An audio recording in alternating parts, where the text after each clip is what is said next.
this is the first question, and which is taken from your past papers.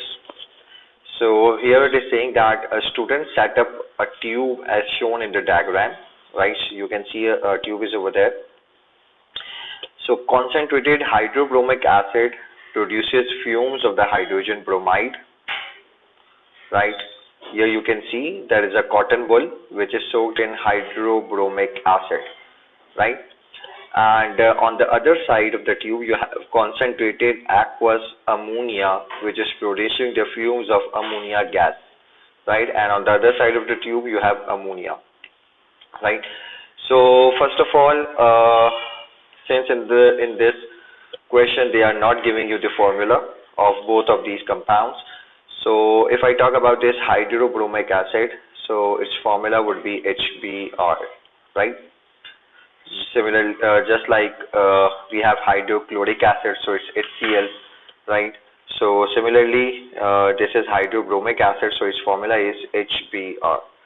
And on the other side, you have aqueous ammonia, and you all must be familiar with the formula of ammonia, which is NH3, right? So now both of these, HBr and ammonia, are producing the fumes, right?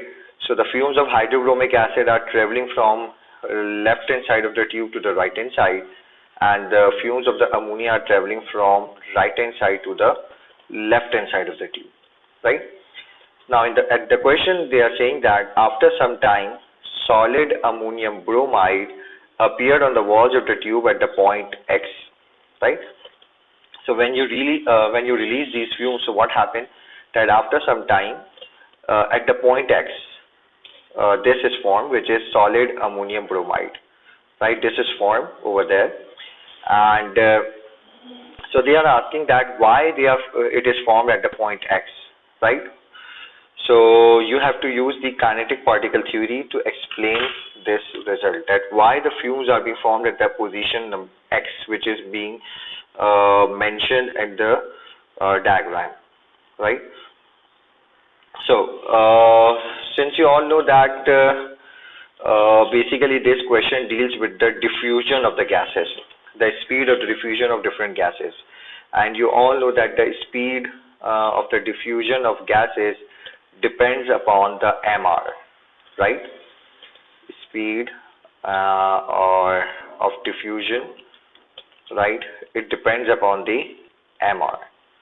Now how it depends upon the MR, you all know that the speed of the diffusion is inversely proportional to the MR, right? More the MR, or you can say heavier the gas is, it will slowly diffuse, right? And those gases which are lighter in weight, which have less molecular mass, they diffuse faster, right? So in this question what you have to do, first of all you have to calculate the MR of both of these compounds. So first of all it's HBr over there. So from the periodic table you have to check the AR, and when you look into the periodic table, hydrogen's AR is 1, right?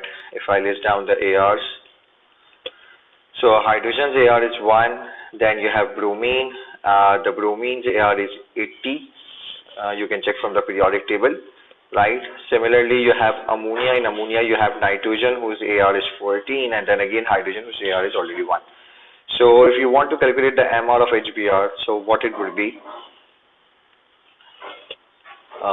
It would be like this, that 1 time hydrogen, so it's 1 multiplied by 1, plus you have 1 time bromine in HBr, so it would be 80 multiplied by 1.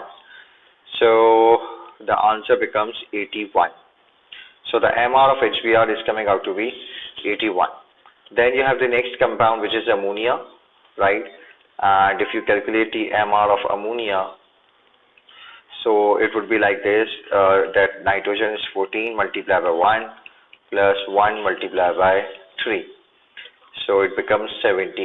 So here you can see the MR of ammonia is very less, which is 17, in comparison to the MR of HBr, which is 81, right? So by comparing these ARs, you can see that ammonia gas will diffuse faster, right? Ammonia gas will diffuse faster, right? So So why they are meeting at the point X? Because from right to left, the ammonia gas is diffusing very faster and in lesser time. But for the diffusion of hydrobromic acid, it will take a lot of time, right?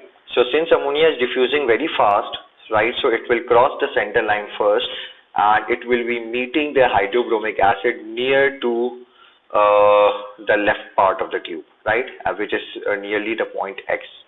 You can see the point X is very near to this hydrobromic acid, but it's very far apart from the ammonia. Why? Because ammonia is traveling very fast and it will come near to the hydrobromic acid, and just near to the hydrobromic acid they would be both colliding and with each other, and they would be forming this ammonium bromide, right? So in terms of kinetic particle theory, first of all you have to calculate the MR, right, of both of the gases. After the calculation of the MR of both of the gases, you have to say that since ammonia has a lesser MR, so it will diffuse faster than hydrobromic acid, and after that they would be meeting together at the point X of the tube, right? So I hope this question is clear to each and every one of you. Okay, now moving on to the next question. Now in this next question it's saying that the volume of a gas changes if the pressure is increased or the temperature is increased, right? So in the question they are saying that if you are changing the pressure or changing the temperature, both of these factors will change the volume of the gas, right? Both of these will change the volume of the gas.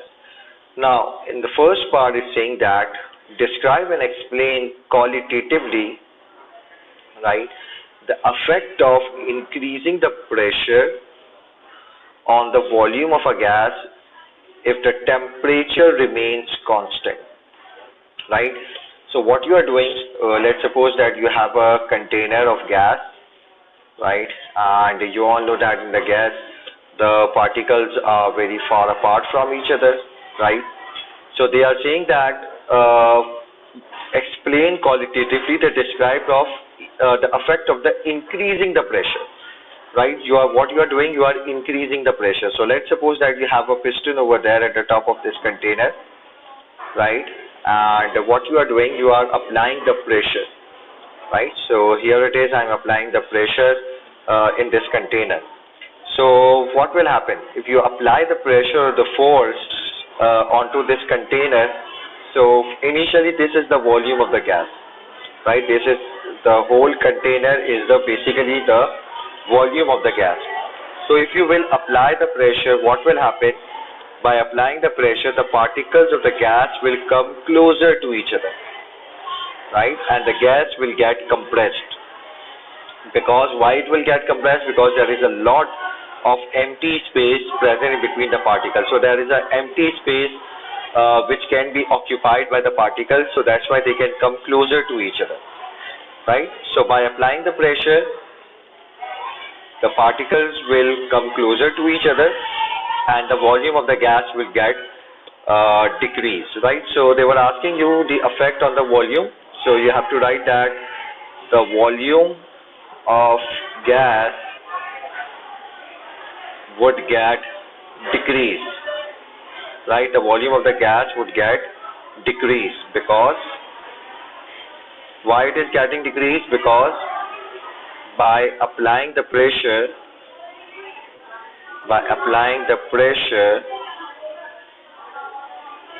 the gas particles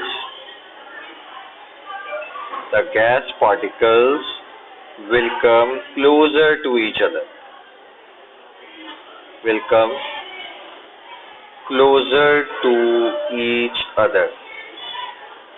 right? So and that's why the volume would get decreased. So I hope this is clear to each and every one of you. Now in the next part it's saying that describe and explain qualitatively the effect of increasing the temperature. Now what you are doing, you are increasing the temperature now.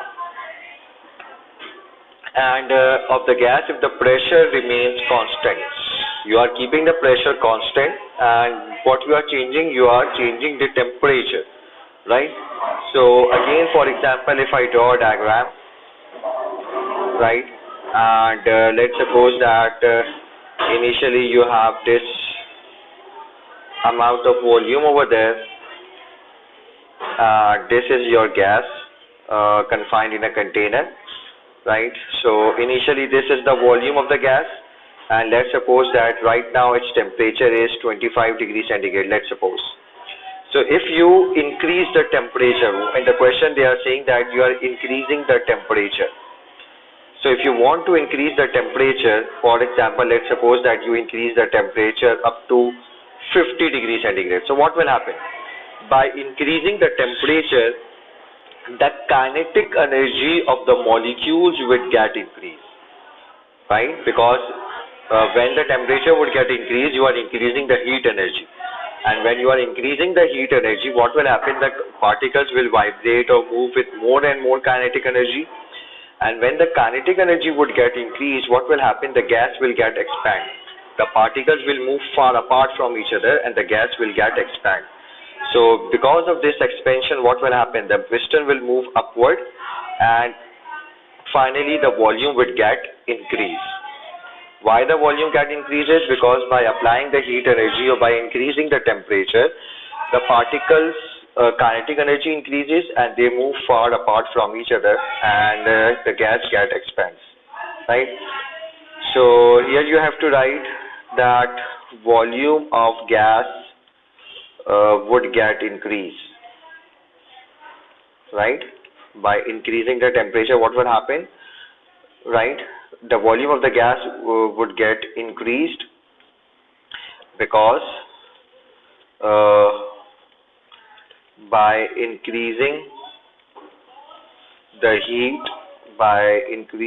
heat, or you can say by increasing the temperature, the kinetic energy of gas particles increases, right? The kinetic energy of gas particles increases and particles move far apart from each other.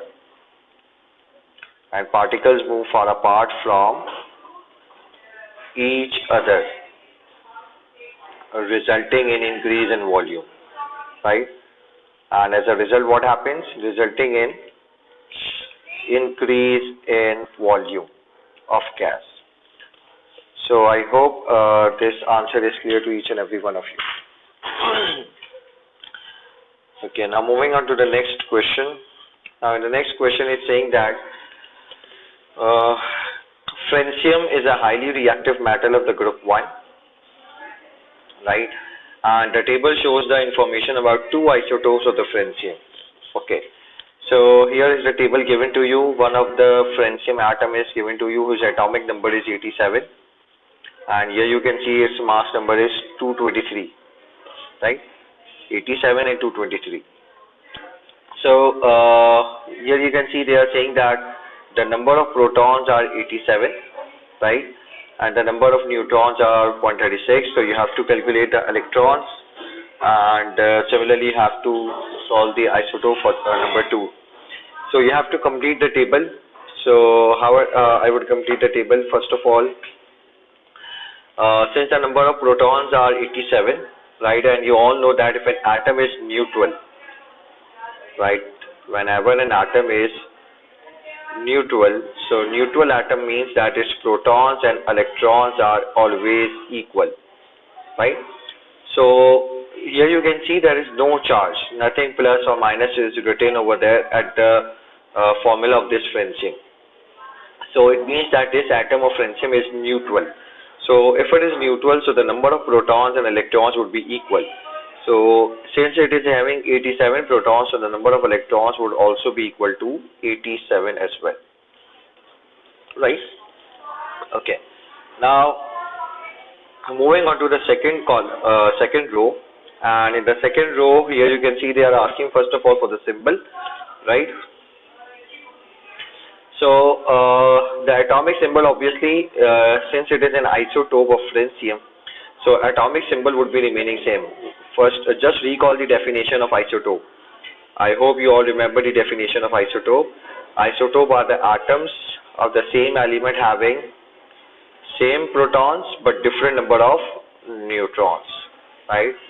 Atoms having same number of protons but different number of neutrons, right? But different neutrons. Okay, so since francium is an isotope, so it means that it would be having same protons. So initially it was having 87 protons, so in the next column as well you can see it is still having the 87 protons, right? So if it is having 87 protons, it means that its atomic number would be 87. Again, its atomic number would be 87. So at the subscript I have written 87 over there. Now at the superscript I have to write the mass number. Initially the mass number was 223, right? So how the mass number is being calculated? You all know that mass number equals to protons plus neutron, right? So you have to sum up the protons and neutrons. So protons are 87 and neutrons are 138. So when you will sum up it, right? So let me open the calculator first. Okay, so 87 plus 138, so it's coming out to be 225. So mass number is coming out to be 225. So here I can write that its mass number is 225, right? Okay, now the last thing is the number of electrons. So how do you calculate the number of electrons? You all know that the protons and electrons are always equal. This is also a neutral atom. So initially it was having 87 protons, so electrons would also be equal to 87 as well. So in this way you can complete the table, right? Okay. Now moving on to the next question, part B, it's saying that construct an equation to show the reaction between francium with water, right? So you have to react the francium with water. So francium is, the symbol of francium is Fr, right? It is mentioned in the question as well. And you have to react it with water, which is H2O. So after the reaction with water, you have to identify what the products would be formed. So you all know that if I talk about the group 1, right? So group 1 elements have are also known as alkali metal as well, right? When we talk about the group 1, so group 1 elements are also known as alkali metals, right? Group 1 also known as alkali metals. Why it is known as alkali metals? Because when you react the group 1 element with water, they form an alkali along with the hydrogen gas, right? So if you react Fr with the water, what will be formed? An alkali would be formed. And how do you identify alkali? Alkali is a compound containing OH, right? It is having OH, hydroxide ion in it, right? So you have to first of all form an alkali, and along with the alkali you have to form the hydrogen gas. So if Fr is reacting with water, so one of the product would be hydrogen gas, which is H2. Now you have to identify the formula of an alkali which will be formed. So as I've already told you that alkali contains OH ion in it, right? So francium group 1 is having a charge of +1, OH is having a charge of -1, so they both are cancelled out from each other and you get a formula FrOH, right? FrOH. So this is the formula for an alkali that will be produced during this reaction. So I hope this is clear to each and every one of you.